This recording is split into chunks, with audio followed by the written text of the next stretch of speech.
There's your field of 8 for the men's 100 meters. Usain Bolt in 4. The world lead, 9:91 by Qatar's Femi Ogunode. Justin Gatlin next fastest so far this year at 9:94.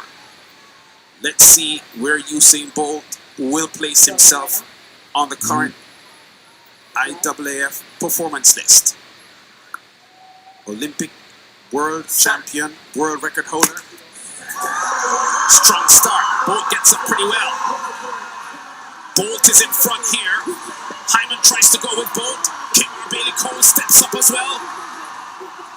Bolt wins with ease. Usain Bolt delivers a smooth run. Looked a little challenged mid-race, but comes up with an uncontested victory in the end. Usain Bolt starts his season with a victory in Kemar. Waiting for the flash time, but a nice smooth run by him. Didn't have to hustle too much in the last part of the race.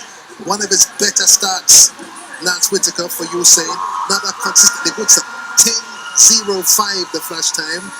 And there's Kemar Bailey Cole, his racer's teammate and training partner.